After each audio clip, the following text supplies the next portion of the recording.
The house was sold while Nia Caldwell was standing on its front porch. A red sold sign leaned against the old maple tree her father had planted before she was born.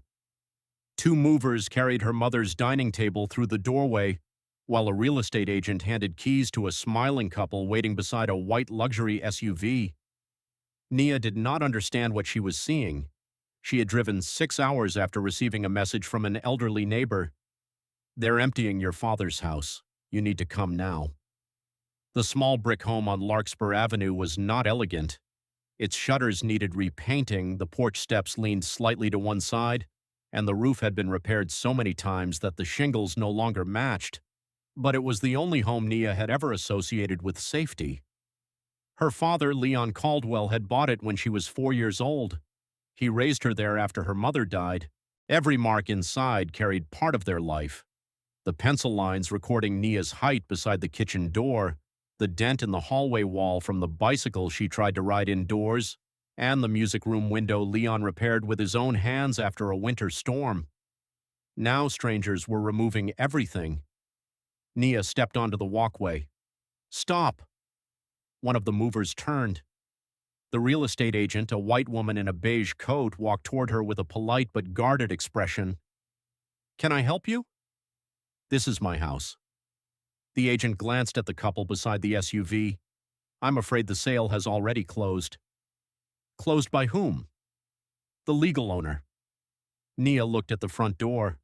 Her cousin, Everett Sloan, appeared in the entrance carrying a cardboard box. He froze when he saw her. Everett was 45, 12 years older than Nia, and had spent most of his adult life moving between businesses that failed shortly after relatives invested in them. He wore an expensive navy coat Nia had never seen before. "You weren't supposed to be here until tomorrow," he said. Nia stared at him. "What did you do?" Everett placed the box on the porch. "Let's not make a scene. You sold my father's home. It wasn't yours to keep. My father left it to me." "No, he left the estate unresolved." "That is a lie." Several neighbors had gathered across the street. Everett lowered his voice. "Your father died with debt. The property had to be liquidated." "What debt?" "The mortgage." Nia almost laughed. "The mortgage was paid before I finished college." "That's what Leon told you." She stepped closer. "I handled his bills during the last year of his life. There was no mortgage." Everett reached inside his coat and removed a folded document. "There was a private loan secured against the property. Your father stopped making payments. I acquired the debt, completed the foreclosure, and sold the house legally." Nia took the paper.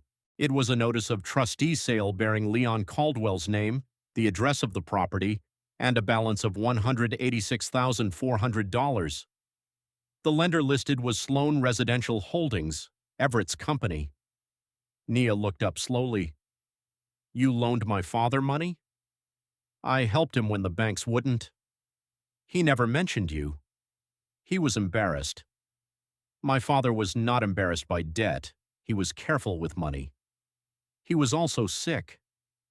Leon had died 9 months earlier from complications following a stroke. During his final year, he struggled to speak, but his memory remained clear. Nia had visited every weekend. He never said he owed Everett anything. The real estate agent stepped between them. "Ms. Caldwell, the buyers have a valid deed. Any dispute needs to be handled through attorneys." Nia looked past her toward the open doorway. A mover was carrying the upright piano Leon had restored for her mother. "Put that down." The man stopped. Everett sighed. "You cannot interfere with the transfer. That piano belongs to me. Everything in the home was included in the estate sale." "No, it wasn't. You signed away the contents when you failed to contest probate." "I was never notified of probate."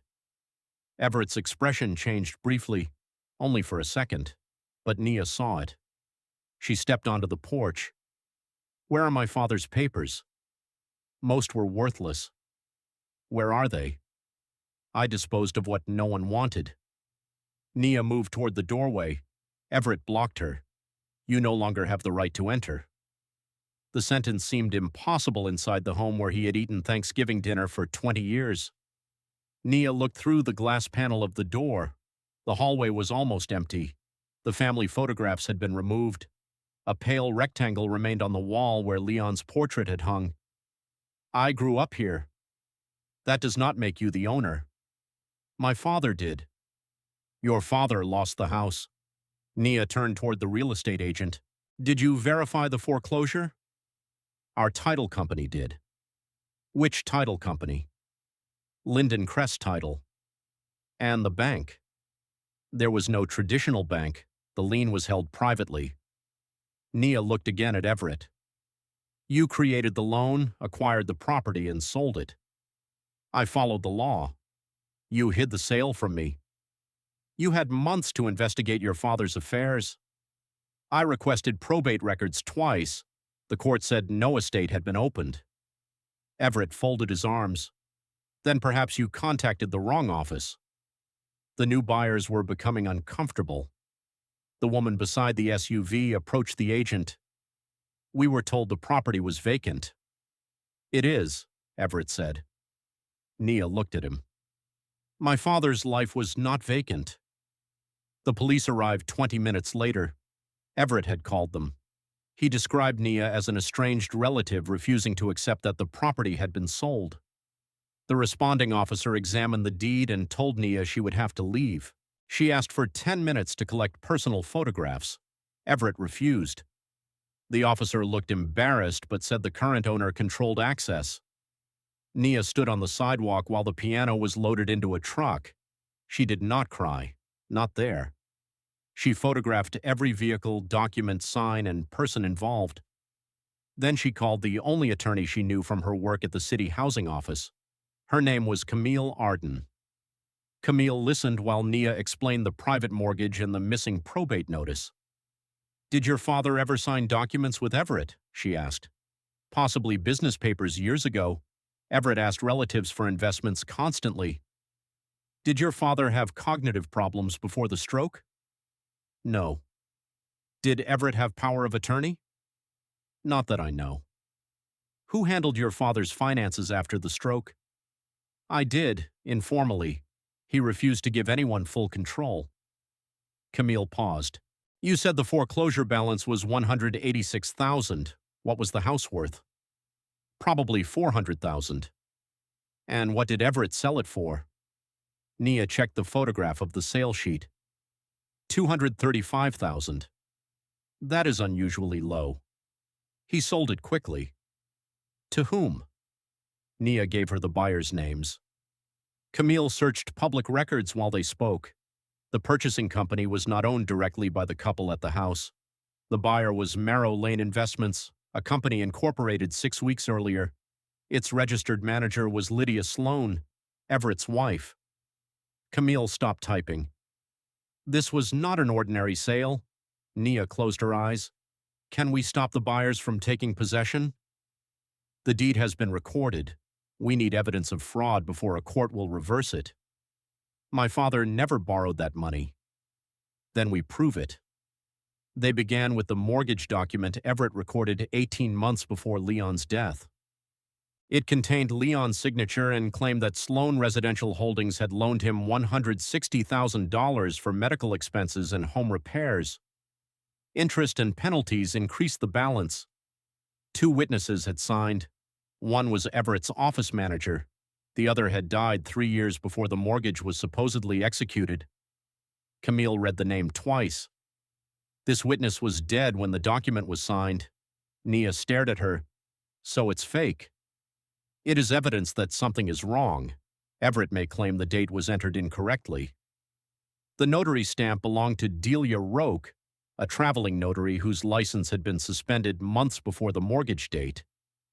Delia could not initially be located. The foreclosure notices were sent to Leon's address even though he was living in a rehabilitation center at the time. Delivery records showed someone signed for them using the initials LC. Leon could no longer write consistently after his stroke. The signature did not resemble his. More importantly, none of the notices were sent to Nia despite Everett having her address and telephone number. Camille filed an emergency lawsuit alleging fraudulent foreclosure and self-dealing. The court temporarily blocked Marrow Lane Investments from reselling or renovating the property. But it did not return the house to Nia. Everett hired attorney Preston Vale, who described the dispute as an emotional daughter refusing to accept her father's financial decisions. He produced bank statements showing multiple deposits into Leon's account over several years. The transfers came from Sloan Residential Holdings. Together, they exceeded $100,000. Nia examined them. "My father did receive this money." Camille looked at her. "Do you know why?" "No." The transfers began 12 years earlier, long before Leon became ill. Some were small, $2,000 or $3,000. Others were larger. Each was labeled loan advance. Everett's lawyer argued that Leon borrowed repeatedly and later consolidated the debt into the mortgage. For the first time, Nia wondered whether her father had hidden something from her. Leon had worked as a maintenance supervisor at Granger Federal Bank for 37 years. He lived modestly. He paid bills early, repaired his own car, and refused credit card debt. But after Nia moved away for college, he helped relatives quietly. He paid part of Everett's first business lease and covered medical costs for an aunt. Perhaps he had borrowed more than she knew. Nia returned to the storage unit where her father's belongings had been placed after his death. Everett had told her the house needed to remain closed during an insurance review, so she had received only clothing, books, and several boxes from Leon's bedroom. She opened every folder. Tax returns showed no loan interest. Bank statements showed the deposits Everett identified, but they were often followed within days by payments to contractors, property taxes, and insurance accounts connected to several homes in the neighborhood. Not only Leon's home. Nia made a list. 6 properties appeared repeatedly. All belonged to black families who had lived on Larkspur Avenue for decades. Camille requested the deeds and mortgage histories. Each property had once faced foreclosure during the financial crisis 15 years earlier. Each was saved through a community refinancing program administered by Granger Federal Bank. Leon had helped to organize that program. Nia remembered the neighborhood meetings held in their living room. Families gathered around the dining table while Leon explained payment plans and tax notices. He was not a loan officer, but he understood the bank's systems and translated complicated documents into ordinary language. The deposits from Sloan Residential Holdings did not look like money Leon spent personally. They looked like reimbursements. Camille traced the source. Before Everett created Sloan Residential Holdings, the funds came from a company called Harbor Street Restoration Trust. The trust had been established by Leon Caldwell and 3 other neighborhood residents. Its purpose was to buy distressed mortgages from banks, prevent investor foreclosures, and allow families to repay gradually. Everett had served as its administrative manager. Nia looked at Camille. "My father didn't borrow from Everett. He may have been moving trust money through his account." "Why?" "Possibly because the trust lacked banking access in its early years, or because Leon personally guaranteed payments. They requested the trust's records. Everett claimed they had been destroyed in a basement flood." Camille subpoenaed Granger Federal Bank. The bank's first response said no relevant files remained because the trust accounts had been closed 10 years earlier. Then an archivist named Samuel Quinn called Nia privately. "I knew your father," he said. "He never borrowed from Everett Sloan." Samuel was 71 and had worked in Granger's mortgage department before retirement. He remembered Leon because Leon challenged the bank after discovering that dozens of neighborhood mortgages had been bundled and sold to an investment company without proper notice. "Your father embarrassed executives who thought a maintenance man would not understand their paperwork," Samuel said. "What did he do?" "He found errors in the mortgage transfers. Families were being charged fees they did not owe. Leon gathered the documents, brought in attorneys, and forced the bank to negotiate." "Was Harbor Street Restoration Trust part of the settlement?" "Yes." The bank agreed to sell several troubled mortgages to the community trust at reduced balances. Leon and other residents raised money. A charitable foundation contributed the rest. Everett handled the paperwork because he had recently earned a real estate license. What happened later? Nia asked. Everett told us the trust had completed its purpose. Did it? Samuel hesitated. I believed so until you called. The original settlement files had not been destroyed. They had been transferred to an off-site bank archive after a merger. Samuel gave Camille the archive reference number. Granger Federal resisted producing the records, citing age and confidentiality. Camille obtained a court order. 3 weeks later, the bank delivered 14 boxes. Inside them was the history Everett hoped no one would reconstruct.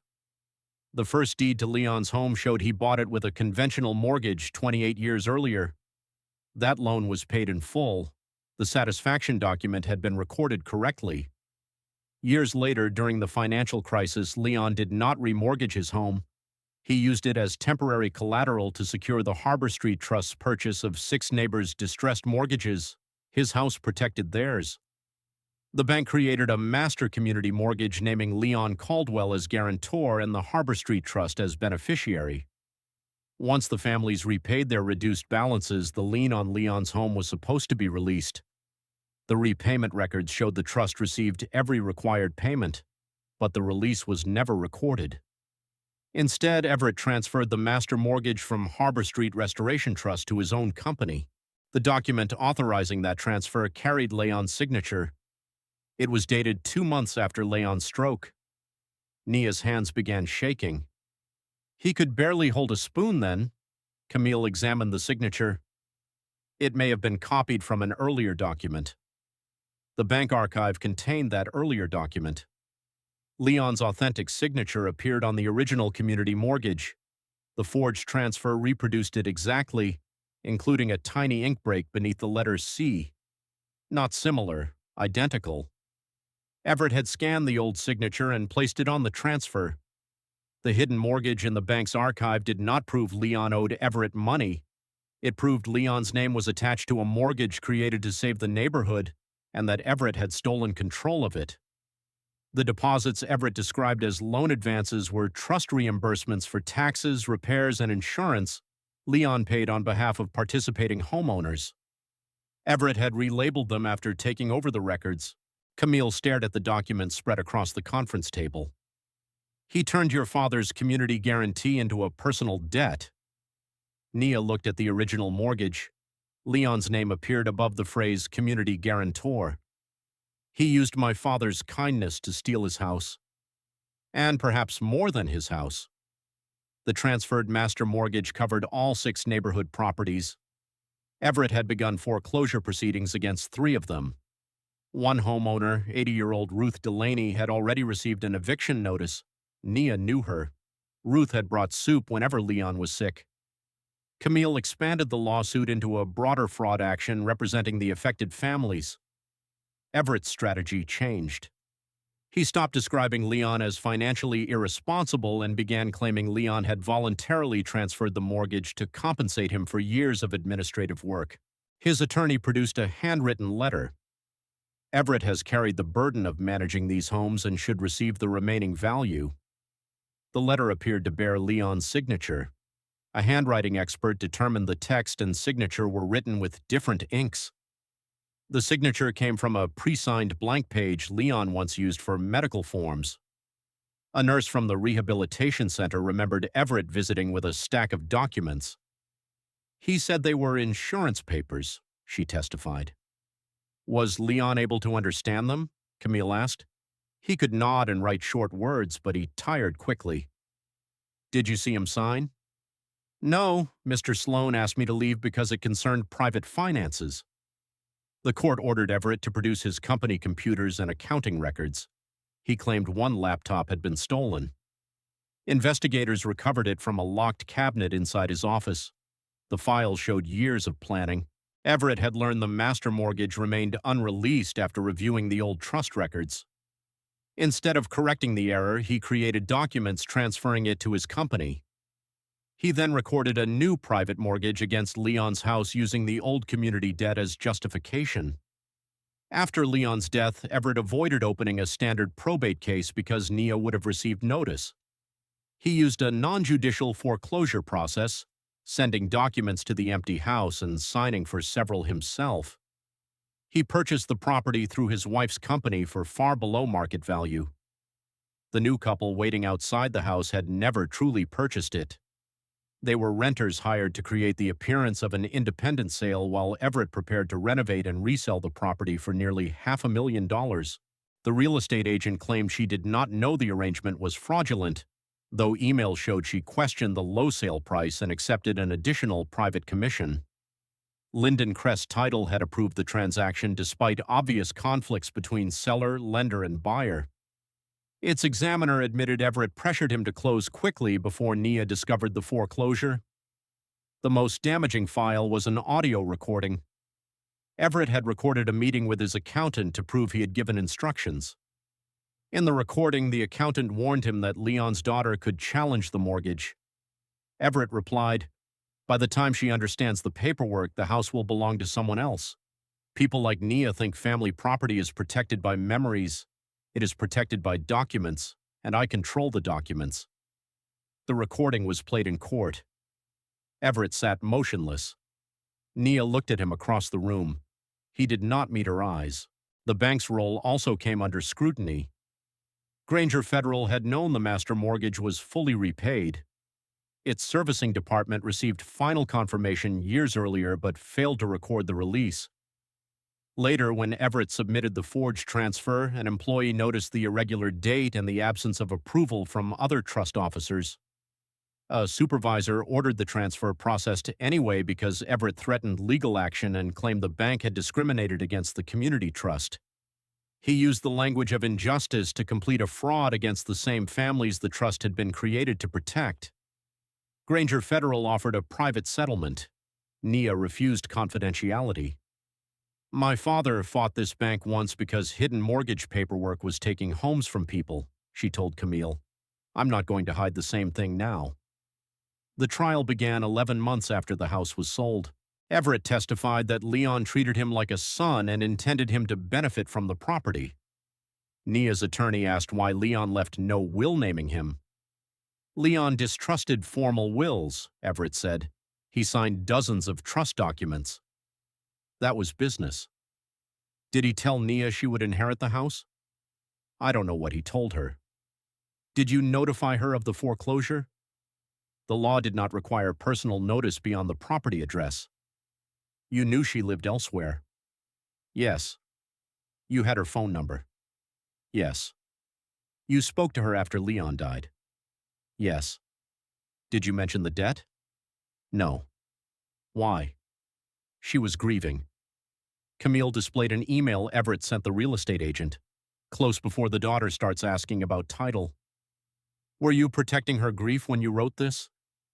Everett's face tightened. "I was protecting the transaction from unnecessary interference. By the legal heir. She was not the legal owner. Because you forged her father's signature." "I did not." The bank archivist presented the original community mortgage. A forensic examiner placed Leon's authentic signature beside the signature on Everett's transfer. Every mark matched at the pixel level. A natural handwritten signature never repeats with exact precision. The transfer was undeniably fabricated. Then Samuel Quinn testified about Leon. "Mr. Caldwell was a maintenance supervisor," Everett's attorney said. "He was not a banker." "No," Samuel replied. "He was the man who noticed what the bankers hoped no one would notice." "Did he profit from the Harbor Street Trust?" "Not $1. "Did he use trust funds?" "Yes, to pay taxes and repairs for the home securing the mortgage." "So money entered his personal account?" "With full records and board approval." "Records that no longer exist?" Samuel looked toward the bank boxes. "They exist because Leon insisted the bank keep copies." Nia testified last. Everett's attorney tried to portray her as disconnected from her father's later financial life. "You lived 6 hours away." "Yes." "You visited on weekends, not daily." "Yes." "You cannot know every agreement your father made." "No." "Then it is possible he intended Everett to receive the property." "It is possible for anyone to claim the intentions of a dead man." That is why documents matter. The attorney gestured toward the disputed mortgage, and the documents show debt. The hidden bank records show what the debt was for. What was it for? Nia looked toward the families seated behind her. My father placed his home at risk to save 6 other families from foreclosure. They repaid every dollar. Everett took the mortgage that should have disappeared, changed its purpose, and used it to steal the one home my father never stopped protecting. The judge found that the foreclosure was fraudulent, the mortgage transfer void, and the sale invalid. Title to the home returned to Leon Caldwell's estate. Nia became its lawful owner. The court also canceled Everett's claims against the other neighborhood properties. Everett was ordered to pay damages and was referred for criminal prosecution. He later faced charges of forgery, fraud, identity theft, elder exploitation, and filing false property records. His real estate license was revoked. His wife cooperated with investigators and admitted allowing her name to be used for Merrow Lane investments. She received probation after returning money from the scheme. The real estate agent lost her license. Linden Crest Title paid a major settlement for approving the conflicted sale. Granger Federal publicly acknowledged that its failure to release the community mortgage created the opportunity for fraud. The bank funded a program reviewing old liens in neighborhoods affected by similar refinancing schemes. Nia insisted the program be independently supervised. The couple waiting beside the SUV on the day of the sale disappeared from the story almost immediately. They had been paid $500 to pose as buyers and claimed Everett told them they were filming promotional material for a real estate company. The movers returned most of the furniture. Some belongings had already been sold. Leon's record collection was recovered from a flea market dealer. The dining table came back with a new scratch across one corner. The upright piano was found in a warehouse before auction. Nia stood inside the empty living room when it was returned. The movers asked where she wanted it. Against the window, she said. The same place it had stood during her childhood. After everyone left, she opened the piano bench. Inside, she found several sheets of music and a sealed envelope taped beneath the lid. Her name was written on the front in Leon's handwriting. The letter had been placed there before his stroke. Nia sat on the floor to read it. Leon wrote that he knew the house would one day belong to her, but he hoped she would understand that ownership was not the most important thing he had done with it. He described the night the neighbors gathered in the living room after receiving foreclosure notices. Ruth Delaney cried because she believed she would lose the home where her children were born. Another family had nowhere else to go. Leon agreed to guarantee the community mortgage because the bank required one property with enough equity. He chose his own. The letter ended. A home proves its value when it can shelter more than the people whose names are on the door. But kindness must be recorded carefully, because someone dishonest will always try to rewrite sacrifice as debt. Nia pressed the letter against her chest. For the first time since arriving at the sold house, she cried. She did not move back permanently. Her life and work remained in another city, but she refused to sell the property. Instead, she created the Leon Caldwell Housing Archive and Legal Center inside the home. The living room where neighbors once planned to save their houses became a free legal clinic for families facing foreclosure, title fraud, and inherited property disputes. Camille served on its board. Samuel donated copies of the original bank records. Ruth volunteered at the reception desk twice a week. The pencil marks recording Nia's childhood height remained beside the kitchen doorway. She would not allow contractors to paint over them. A framed copy of the hidden community mortgage hung in the hallway. Leon's name appeared clearly at the bottom, not as a borrower who failed to pay, as the guarantor who placed his own home behind the promise that his neighbors would not lose theirs. Beneath the document was a line from his letter, "Kindness must be recorded carefully." Everett accepted a plea agreement after prosecutors showed him the audio recording and forged signatures. At sentencing, he apologized to the court and claimed financial pressure had changed him. Nia attended but did not speak. Outside, a reporter asked whether she forgave him. "He did not make one desperate mistake," she said. "He spent years converting trust into paperwork and paperwork into theft. Forgiveness does not require me to simplify that. Years later, families still arrived at the Caldwell Center carrying boxes of notices they did not understand. Nia often sat with them at her father's dining table. She showed them where to find loan numbers, title transfers, hidden fees, and signatures that did not belong. Whenever someone apologized for not understanding the documents sooner, she answered the same way: confusion is not consent. The rich relatives who sold Nia's childhood home expected the transaction to become final before she discovered what had happened. They believed an old mortgage, a forged signature, and a carefully timed foreclosure could erase decades of ownership.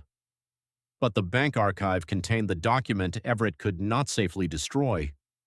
It carried Leon Caldwell's name, and it showed that the mortgage hidden beneath the property was never evidence that he had lost his house.